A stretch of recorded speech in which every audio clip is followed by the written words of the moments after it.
سر ایک تو میں یہ 10 برسہ عرض کروں گا کہ میمن صاحب کو spokesperson F B R کا لگایا ہوا ہے.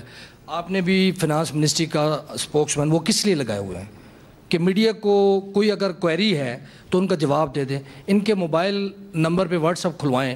ان کو سینکڑوں میسج گئے ہوئے ہیں یا جواب ہی نہیں دیتے. اچھا اوپر سے آپ نے ٹیکنیکل بریفنگ جو ہیں وہ مطلب پوسٹ پون کر دی. تو جو بیٹ رپورٹرز ہیں جو 20 سال 25 سال سے متاب بھائی نے کہا ساروں نے تو وہ مس رپورٹ کریں گے نا آپ کی جو ٹیکسیشن ہے جو آپ ریونیو میئر اٹھانے جا رہے ہیں. تو ایک تو یہ ریکویسٹ ہے کہ وہ جواب دے دیا کریں, کوئی ان کا رسپونڈ کر دیں تاکہ ہم غلط وہ چیزیں نہ چلائیں. دوسرا سر یہ عرض ہے چیئرمین صاحب, یہ مجھے جو آپ کی 14,131 بلین کی جو ٹارگٹ ہے ٹیکسیشن کا نیکسٹ ایئر کا, اس میں جو انڈائریکٹ ٹیکسیشن ہے وہ پورشن کتنا ہے, نمبر 1. دوسرا سر جو امپورٹڈ گاڑیاں ہیں یہ پوائنٹ نوٹ کر لیں, امپورٹڈ گاڑیاں جو ہیں ان پر جو ٹیکسیشن یا ڈیوٹی ریڈکشن یا انکریز کرنے کا فنانس بل میں کہاں ذکر ہے وہ اس میں کوئی بتا دیں. تیسرا یہ ہے سر کہ جو پرفیوم یہ ریلیٹڈ ہے, ڈونٹ انٹرپٹ می بٹو صاحب مہربانی. یہ بھی سوال گنا جائے گا یہ جو بھی آپ نے کہا سر.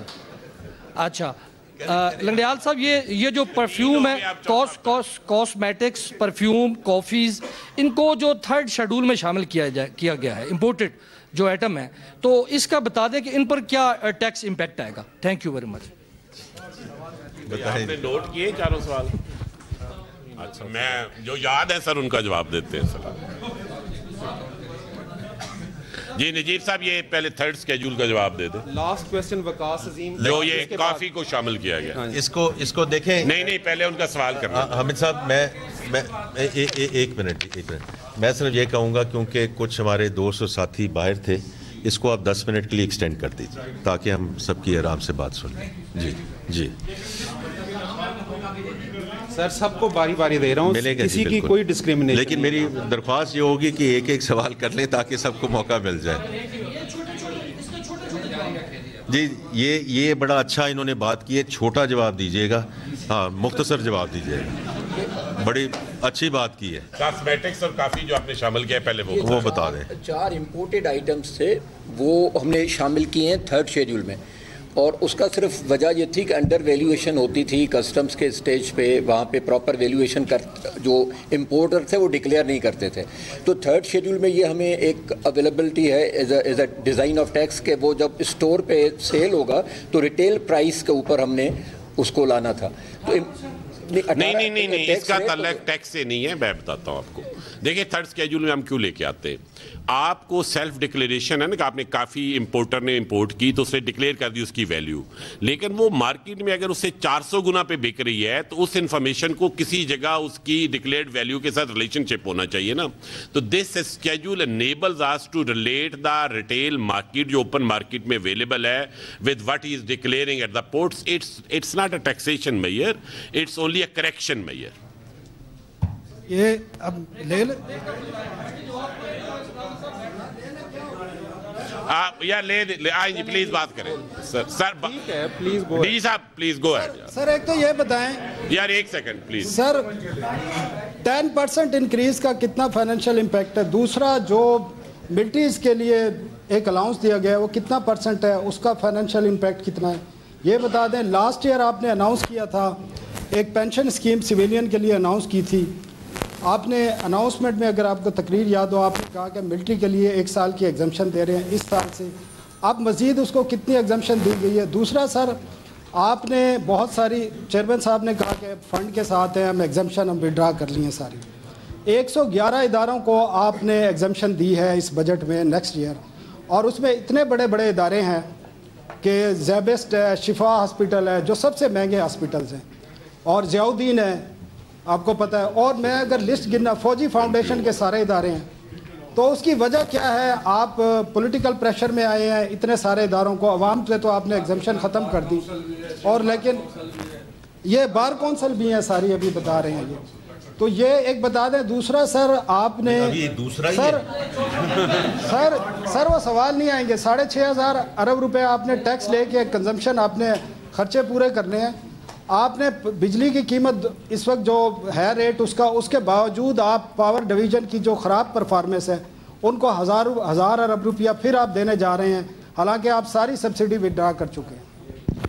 آئی تھنک یہ کیونکہ یہ دوسرا تیسرا تو مجھے یاد نہیں رہا, لیکن دیکھیں یہ جو ابھی نہیں آپ کوئی ایسی بات نہیں ہے, مجھے آپ فکر نہ کریں, لیکن یہ جو ابھی سبسڈی کی ریڈکشن کی بات کی ہے فائنانس سیکرٹری صاحب نے, میں آخری سوال سے شروع کرتا ہوں, پھر یہ این پی اوز پہ آئیں گے, پھر آپ کے جو اگلے سوال ہیں اس میں فائنانس سیکرٹری صاحب اس پہ کچھ ذکر کر دیں گے.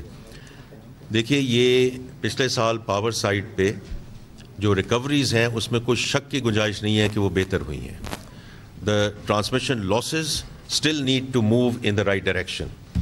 تو یہ میں ایک ایسی بات کر رہا ہوں جو مسلمہ ہے, آپ اس کو فیکٹس اینڈ فگرز کے ساتھ پاور منسٹری کے ساتھ بھی اس میں ڈیل کر سکتے ہیں. کوئی وجہ ہے نا کہ وہ سبسڈی نیچے گئی ہے, کوئی وجہ ہے کہ اگر وہاں اگر امپروومنٹ نہ آتی تو پھر یہ سبسڈی کی جو انہوں نے ریڈکشن کی بات کی ہے تو ہمیں پھر کم از کم اس لیول پہ رکھنی پڑتی اگر اس میں کوئی اضافہ نہ اگر اضافہ ہو رہا ہوتا ہے. تو یہ اس کا جواب ہے.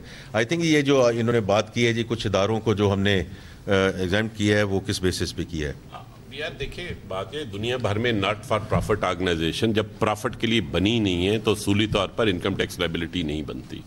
ہمارے ہاں آپ اس پہ بحث کر سکتے ہیں کہ فلاں ادارہ جو ہے وہ فار پرافٹ ہے یا نہیں ہے, لیکن ناٹ فار پرافٹ کی بڑی اسٹرکٹ کنڈیشنز ہے جو میٹ کرنی پڑتی ہیں اور تبھی آتی ہے. اب اس کے دو طریقے ہیں.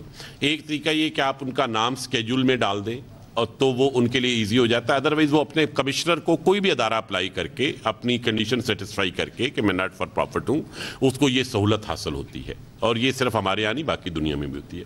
ہاں البتہ ہم نے ایک چینج کی ہے اس دفعہ, ہم نے جو وہ ٹیبل 1 اور ٹیبل 2 تھا اس کو اکٹھا کر دیا ہے, اور آئندہ کوئی بھی ادارہ مستقل اس سکروٹنی سے باہر نہیں رہے گا. سو اسے پیریوڈیکلی ایون جو لسٹ وہ تھی جو سکروٹنی سے ٹوٹلی باہر ہے, انہیں پیریوڈک ریویو کے وہ سبجیکٹ ہوں گے. اور یہ بھی ہماری ریفارم کا حصہ ہے کہ یہ نہیں کہ آپ جب شروع ہوئے تھے تو آپ ناٹ فار پرافٹ تھے, آپ نے اسکیجول میں نام ڈلوا لیا اور اب آپ ہمیشہ کے لیے جو مرضی کام کرتے رہیں, کمرشل ایکٹیویٹیز کرتے رہے, آپ اس سے باہر رہیں گے.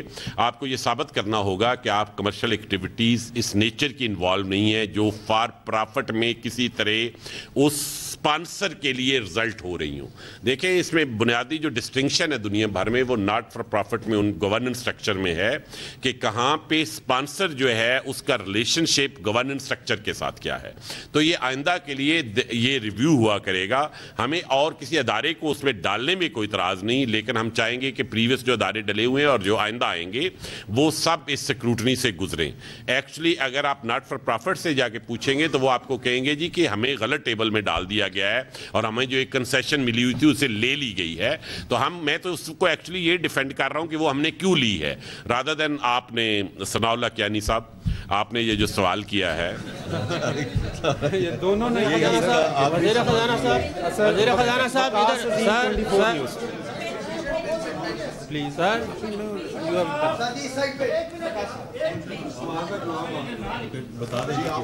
سب کو باری باری آئے گی. سب یا ثنا بھائی کرتے ہیں نا, کیا ہو گیا ہے, دیں گے. سیکٹری صاحب کہیں نہیں جاتے کچھ دے کے جائیں. ایک جو آپ نے پہلی بات کی کہ یہ جو 6% سے 10% کا جو انکریز ہوا ہے اس کا کتنا امپیکٹ ہوگا, ہم اس کی کیلکولیشنز کر رہے ہیں, بٹ رفلی یہ آپ کہیں کہ ابھی جو انیشیل اسٹیمیٹس ہے 28 سے 30 بلین کا امپیکٹ ہوگا اس کا جی ایڈیشنل.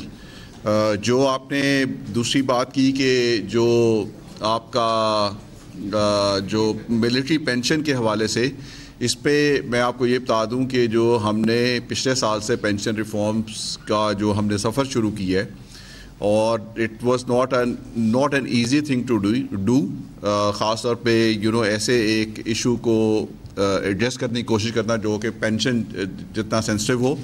لیکن ہم نے اس میں جتنی پیرامیٹرک ریفارمز اب تک کی ہیں اس میں ساری یہ منسٹری آف ڈیفینس کے ساتھ ان consultation with ministry of defence کی ہیں.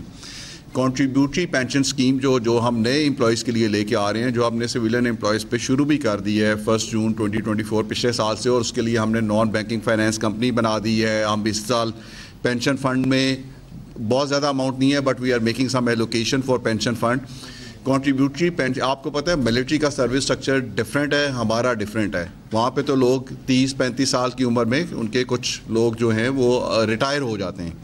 سو اس لیے اس کو آپ ایک یونیفارم سٹینڈرڈ سے اس کو آپ ڈیل نہیں کر سکتے. So we are in consultation with ministry of defence, اور بلکہ یہ ہم بجٹ میں مصروف رہے ہیں. ہم نے اگلے کوئی ہفتے میں دوبارہ منسٹری آف ڈیفنس کے ساتھ بیٹھتے ہیں کہ کنٹریبیوٹری پینشن اسکیم کس طریقے سے کن ٹائم لائنز کے ساتھ جو ہے ہم اس طرف بھی اس کو انٹروڈیوس کریں. So that's where things are. چلیں جی ان کا سوال لے لیں جی. نہیں ابھی وزیر خزانہ صاحب یہ بتائیں. وقاص عظیم 24 نیوز. وزیر خزانہ سر باری باری آئے گی نا, اب سب اکٹھے تو نہیں کر سکتے آپ سوال. ناکامیوں کی ایک داستان ہے. اس سال کے دوران پی او ایس ناکام ہوا ہے, ٹریک اینڈ ٹریس ناکام ہوا ہے, ریٹیلرز ناکام ہوئے ہیں, پراپرٹی کی جو تجاویز تھیں وہ ناکام ہوئی ہیں. اس کے باوجود ایف بی آر کے افسران کو انعامات سے نوازا جا رہا ہے. اب جو ٹیکس کا فائنانس بل, ایک سوال پوچھ رہا ہوں, ٹیکس جو فائنانس بل آیا ہے اس میں ٹیکس قوانین ترمیمی بل جسے پارلیمنٹ اور بزنس کمیونٹی پہلے ہی مسترد کر چکی ہے, اس کو آپ نے فائنانس بل کا حصہ بنا دیا ہے.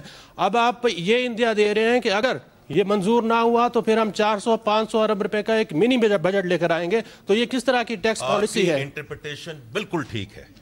میں دوبارہ وہی بات کروں گا کہ اگر یہ انیبلنگ پروویژنز ہمیں نہیں دی گئیں تو ہمیں یہ ایڈیشنل ٹیکسز لگانے پڑیں گے. Thank you. السلام علیکم سر. ہمیں میرا مائک ادھر ہے.